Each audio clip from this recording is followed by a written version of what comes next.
this man who is blind was involved in some kind of sin. But verse 1 says that he was blind from birth. Well, how do you explain that? Does a child sin in his mother's womb? Is it possible? Well, the rabbis in those days thought it was possible. We would laugh at that today. We would scoff at that and say, that's impossible. A child like that can't sin. There was a notion that not just that if you lived a sinful life or if you did wrong things, something bad is going to happen to you. But there was also a notion, of course, that there was sin that had entered into the world in the garden.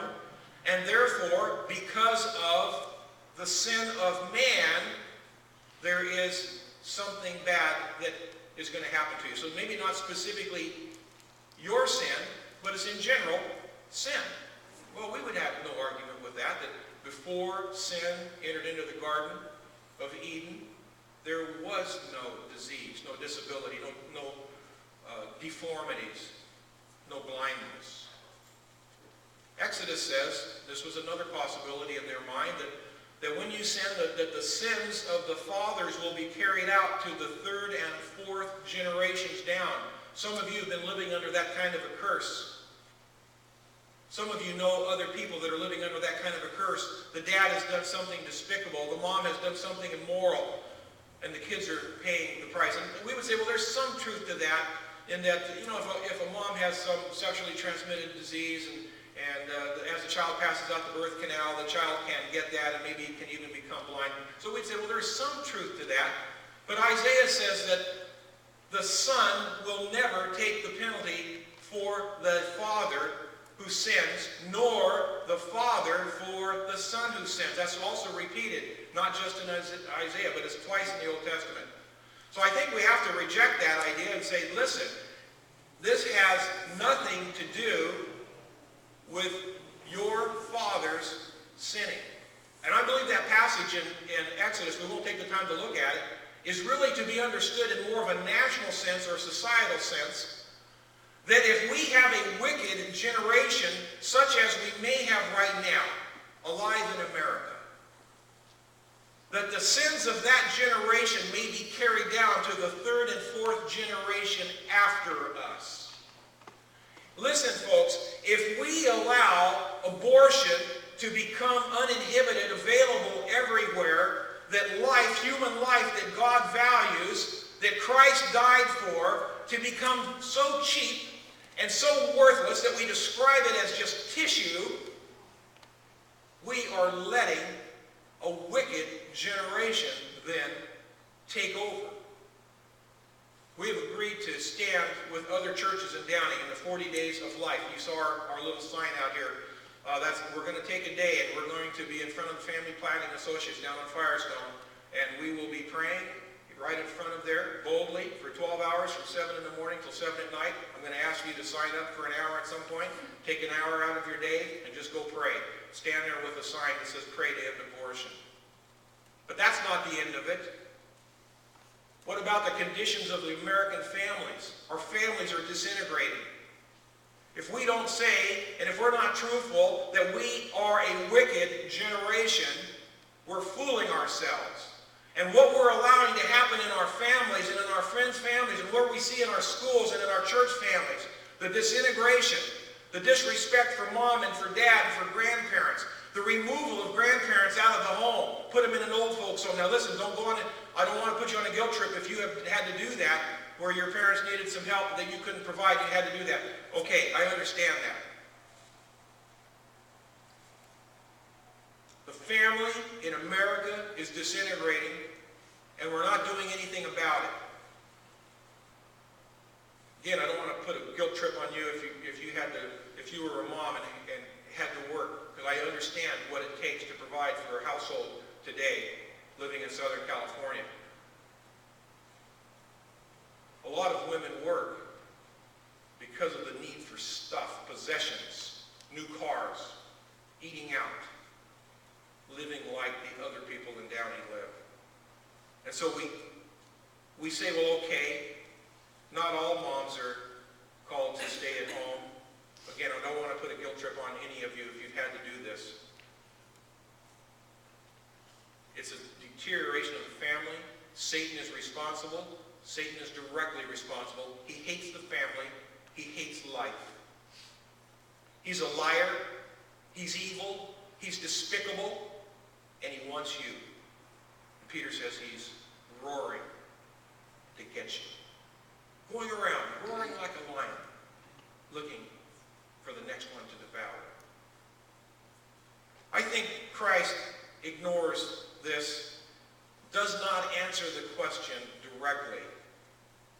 Because, you see, the disciples were not seeing this man as a human being. They were seeing this man as an object of discussion. And this blind man, we're not out of verse 2, we're going to go through verse 7. This blind man, you see, in Jesus' eyes, was someone that he died for. This wasn't some tissue to be aborted and to be discarded in the trash. This wasn't rubbish to be going out next Monday morning when all the other trash goes out. No, no. Christ looked at him and saw a human being, a man that he gave his life for. And the disciples asked a totally intolerant question that Jesus couldn't stand. So he doesn't really directly answer the question. Let's go on to verse 3. Christ said, neither this man nor his parents sinned. So we go through those four options. Surely it was one of those things that happened that we can kind of hang our coats on. No, no. Christ was very direct. He says, no, no. This man, believe me, I know. I've known this man since he was born. And Jesus is saying, the one that holds all the files, right? The one that's got every deed recorded. The one that knows everything, knows us from the moment we were conceived in our mother's womb until the last breath that we take on earth. That one, the one that knows us, says, this man didn't sin. Nor did his parents.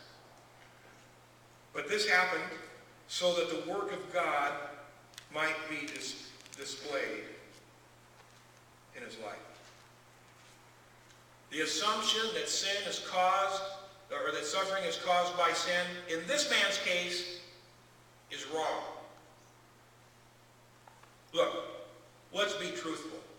If you are not at a point right now in your life that you're suffering, that you're enduring some trial, something beyond you, then you're fortunate for the time being, but not for long, because trouble, listen to me now, trials, don't forget this word, suffering is our lot. It's coming. Some of you are suffering. Might be in financial straits. Could be the family being torn apart like we just talked about. It could be even this morning that one or two of you have abortion in your past. And you feel so guilty about it you don't know what to do. If you haven't suffered, and if you are not suffering, then just wait. The Bible promises it's coming. If you are a child of God, you are not exempt. If you're a believer and have put your trust in Christ, you are not exempt. Paul says, follow me as I follow the example of Christ. Christ died on the cross. Paul loses his head in Rome under Nero. And Paul now says, boys, men, women of Trinity, get ready to lose your life, just like I'm going to do as I follow Christ who lost his. Are you ready and willing to do that? Or this morning, are you sitting there just thinking, all I want is a comfortable life. All I want to do is be retired and collect my fat check. All I want to do is be able to go down to the bank and count my dollars. I wish that bank would issue statements more frequently than once a month, because a whole month has to go by until I can count a little bit more. You see, that's all I want, is to be comfortable. That's not what's promised. What's promised is trials and trouble. Peter says we're going to be refined. We're going to go through a process, you see, that takes us from where we were to where we will be. You didn't want to know me back when I used to be. You would not believe what I'm going to be. All you do is see me in the middle of what I am. But I'm telling you, friends, I'm not what I used to be. But by the grace of God, I'm not what I'm going